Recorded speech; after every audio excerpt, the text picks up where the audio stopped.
Yatra time நேயர்கள் அனைவருக்கும் இனிய ஆங்கில புத்தாண்டு நல்வாழ்த்துக்கள்.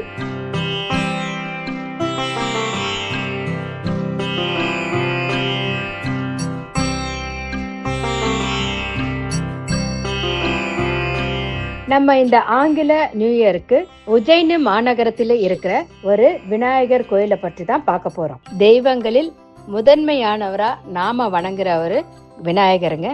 அந்த விநாயகருக்கு உஜ்ஜயினியில ஒரு சிறந்த கோவில் ஒன்று இருக்கு. அந்த கோவிலோட பேரு சிந்தாமணி விநாயகர்.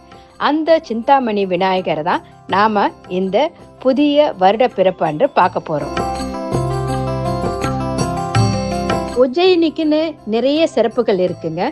உஜ்ஜயினி மா காளேஸ்வரர், உஜ்ஜயினி மா காளி, அதுக்கப்புறம் பார்த்தீங்கன்னா கால பைரவர், அதுக்கப்புறம் செவ்வாய்க்கு ஒரு கோயில், அந்த மாதிரி நிறைய கோயில்களை கொண்டு அடங்கினதான் உஜ்ஜயினி.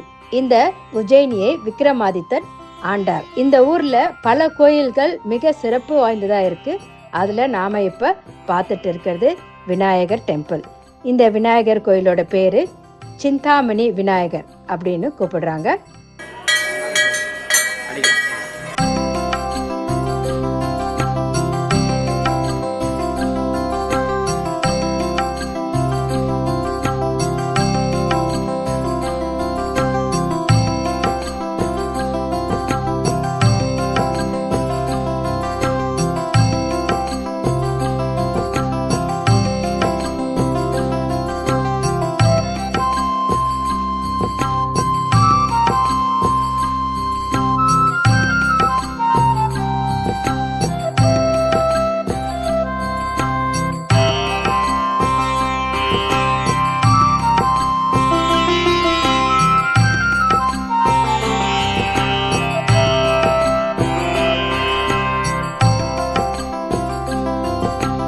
சிந்தாமணி விநாயகருக்கு நிறைய சிறப்புகள் இருக்குங்க. ராமர், சீதை, லக்ஷ்மணர் வனவாசம் போகும்போது இந்த சிந்தாமணி விநாயகரை வணங்கியதாக குறிப்புகள் இங்க காணப்படுது. சிந்தாமணி விநாயகருக்கு வெள்ளை சாதம், பால், பழங்கள் இவையில வச்சு இங்க அர்ச்சனை பண்றாங்க. அதே மக்களுக்கு பிரசாதமா கொடுக்கறாங்க. இந்த சிந்தாமணி கோயில்ல ஒரு கயிறை வாங்கி அதை நம்ம கையில வச்சு நல்லா பிரார்த்தனை பண்ணிக்கிட்டு நம்ம இந்த விநாயகரை 3 முறை சுற்றி அங்க இருக்கும் தூண்களிலோ இல்லது கம்பியிலையோ கட்டிடுறாங்கங்க. நாம என்ன வேண்டிட்டு இந்த விநாயகரை வலம் வர்றோமோ அந்த காரியம் நிச்சயமா இங்க சக்சஸ் ஆகுது அப்படின்னு நம்பிக்கை இருக்குங்க. வியாபாரம் நல்லபடியா வெற்றி பெறணும், வியாபாரம் புதுசா தொடங்குறாங்க அப்படின்னு நினைக்கிற எல்லாருமே இங்க இந்த சிந்தாமணி விநாயகருக்கு ஒரு கயிறை வாங்கி 5 முறை வலம் அதுக்கப்புறமா அந்த சுவாமி கிட்ட வச்சு அர்ச்சனை பண்ணிட்டு அங்க இருக்க தூண்ல கட்டிடுறாங்க. திருமணம் நடக்க வேண்டும் அப்படின்னு வேண்டிக்கிறவங்க அதே மஞ்சள் கயிறை கையில வச்சுக்கிட்டு 21 முறை சுத்தி சிந்தாமணி விநாயகர் கிட்ட வச்சு அர்ச்சனை பண்ணி அதுக்கப்புறமா அங்க இருக்க தூண்ல கட்டிடுறாங்க. அப்படி கட்டிட்டு கிட்டத்தட்ட ஒரு 6 மாசத்துக்குள்ளேயே அவங்களுக்கு திருமணத்திற்கான நல்ல செய்தி வந்துருது அப்படின்னு இங்க சொல்றாங்க. கணவன் மனைவி ஒற்றுமைக்காகவும் பிரிந்த குடும்பங்கள் ஒன்று சேரவும் இங்க யாகங்கள் நடத்தப்படுது. நாம உஜ்ஜயினில இருக்க சிந்தாமணி கணேஷ் டெம்பிள்ல இருக்கோம். இந்த கணேஷ் டெம்பிளோட சிறப்பு என்னன்னு பாத்தீங்கன்னா, ராமர் வனவாசம் வந்தார் இல்லையா, ராமர், லக்ஷ்மண், சீதா, அப்ப இந்த விநாயகர் வணங்குறதா ஐதீகம் இருக்கு.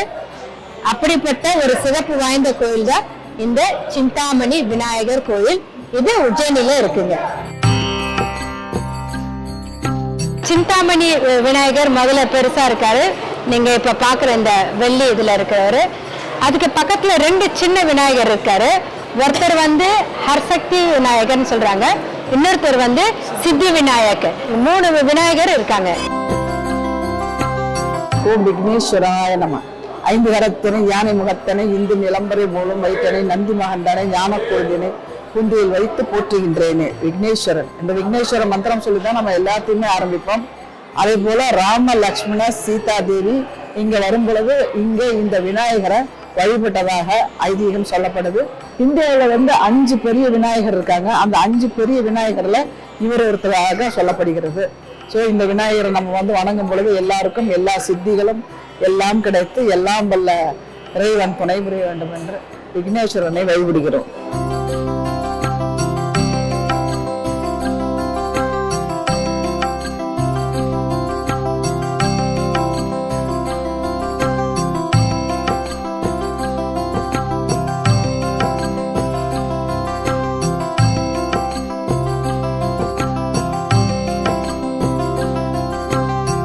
ரக்ஷாத் பந்தன் அன்று இங்கு மிக சிறப்பு வழிபாடு நடத்தப்படுதுங்க. இந்த விநாயகர் நாம பார்க்கிற விநாயகர் அல்லாம கொஞ்சம் வித்தியாசமா இருக்காருங்க.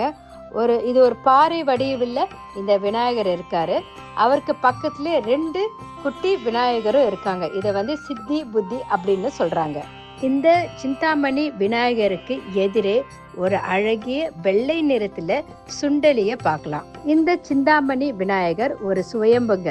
ஸ்ரீராமன் தன் தந்தைக்கு தர்ப்பணம் கொடுத்த பின்பு இந்த சிந்தாமணி விநாயகர் கிட்ட பூஜை செய்து வணங்கியதாக வரலாறு குறிப்புகள் இங்க காணப்படுதுங்க. உஜ்ஜயினிலிருந்து ஒரு 30 கிலோமீட்டர் தூரத்துல இந்த சிந்தாமணி விநாயகர் கோவில் இருக்குங்க. உஜ்ஜயினிக்கு மகாகாலேஸ்வரரையும் மகாகாளியையும் பாக்குறவங்க இந்த விநாயகரையும் மறக்காம பார்த்துட்டு வரணும்.